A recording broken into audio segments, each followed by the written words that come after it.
May 26th, 1828 was a major holiday, and the streets of Nuremberg were almost empty.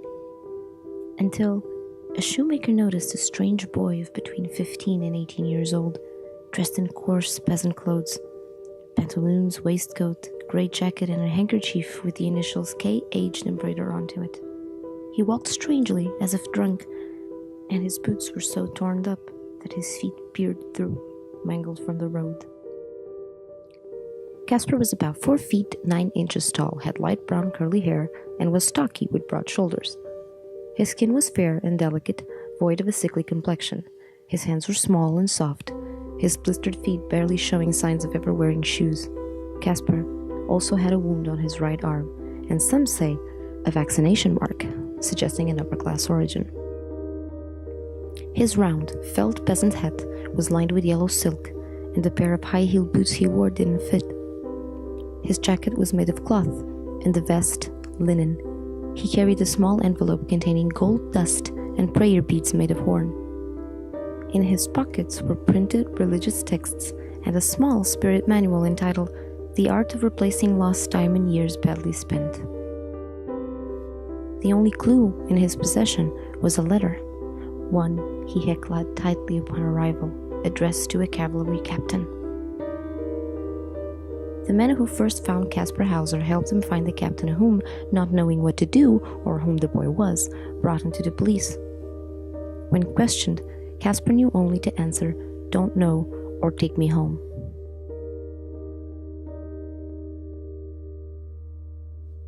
The policeman read the missive addressed to the captain, and it claimed that its author had no blood relation to the boy, even though he had raised him somewhat like a son.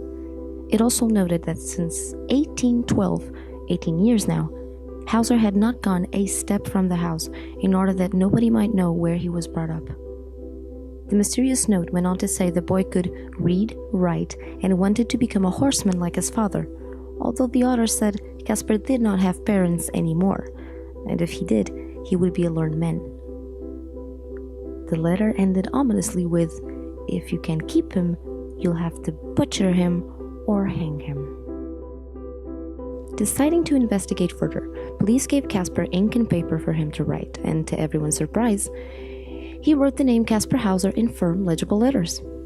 When in custody, observers reported that although he behaved as somewhat of a child, even walking like one, he was obviously not a madman or an idiot, even if he spoke little and mostly of horses.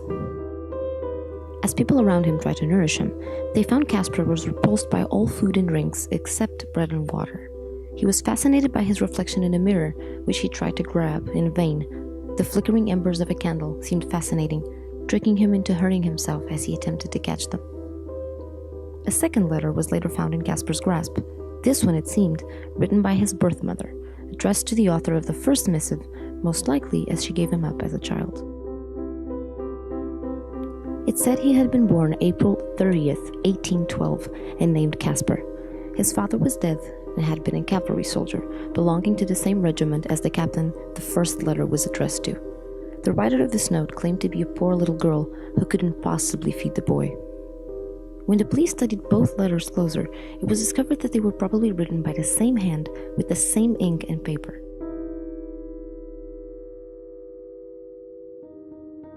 Hauser was held in a tower for the duration of the police investigation, and although accompanied, bathed, and fed, the new surroundings felt strange and drew him into depression.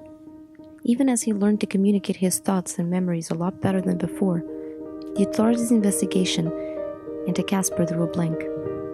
The boy himself was no longer well physically, often depressed and overwhelmed by the numerous visitors and sensations he was bombarded with every day. They felt he would die or go insane if he remained in the tower, so together with the mayor, they decided that Hauser needed a guardian and a family. Within a year, the once lost boy wrote his own autobiography, becoming a fast sensation across Europe and a public figure of sorts. Either because of his popularity or his unknown origins, an attempt on his life was made October 17th, 1829. A stranger, dressed in black, attacked Casper while he was alone, slashing him with a butcher knife on the forehead, most likely failing to aim at the boy's throat.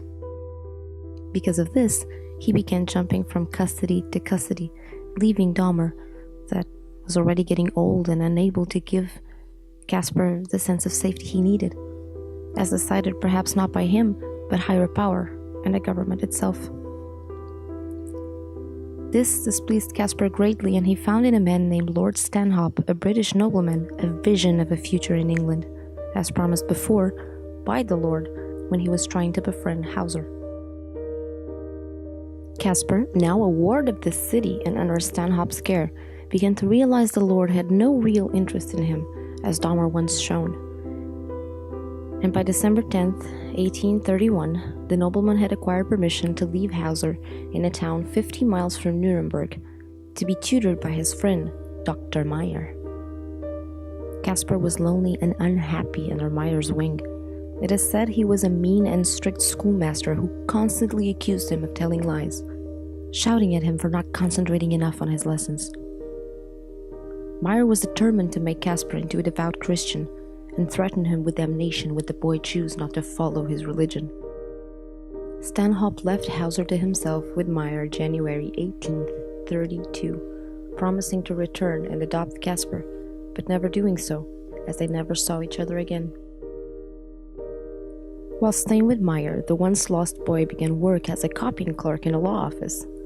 December 9th, Meyer and Casper had a loud argument, the first saying Hauser had been acting oddly the whole of December. On the 11th that same month, Casper told him he had to meet a friend at the gardens of the disused palace. December 14th, Casper leaves his work at noon and meets with his spiritual pastor to tell him he's going out with a lady friend. But instead, he goes to the park. There, he's faced with a second attempt on his life. He was able to later retell some of the events as he fought weakly against the wounds inflicted on his body.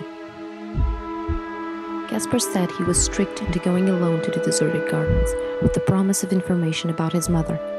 He waited by the artesian well he had once mentioned to Meyer, but as no one came, he went across to the monument in a park where a man seemed to be waiting for him. They walked together in the freezing cold, but when the man acted as though he was going to deliver Hauser a document, he instead stabbed him on the side, puncturing his right lung and piercing his liver. The cloaked figure ran off, never to be seen again. Casper managed to go back home, where he tiredly whispered clues about the perpetrator to Meyer, whom, unsure of the young one's wounds and statements, refused to call a doctor right away. Later, piecing together Casper's painful mumbles, the police searched the park and was unable to find a weapon. However, they did find a puzzling note where Hauser was attacked and, it is said, a single set of footprints in the snow.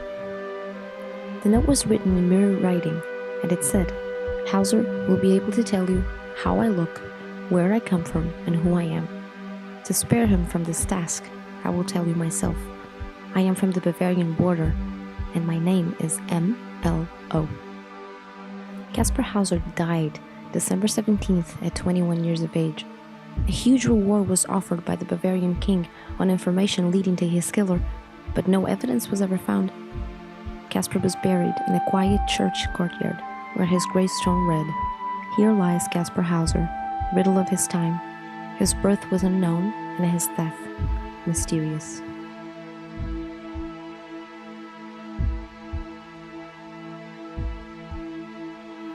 Circa 96, DNA analysis of bloodstains found on Hauser's clothing when he was attacked determined he was most definitely not a Bavarian prince. However, in 2002, it was discovered the blood used for analysis wasn't even from Hauser's clothes at all. New samples were obtained from the boy's hat, trousers, and hair curls. This time, DNA tests were positive, as they showed a 95% match to the bloodline of the House of Baden. Perhaps, in the light of this new DNA evidence, we're one step behind to understanding the mystery and wonder behind Kaspar Hauser's short life.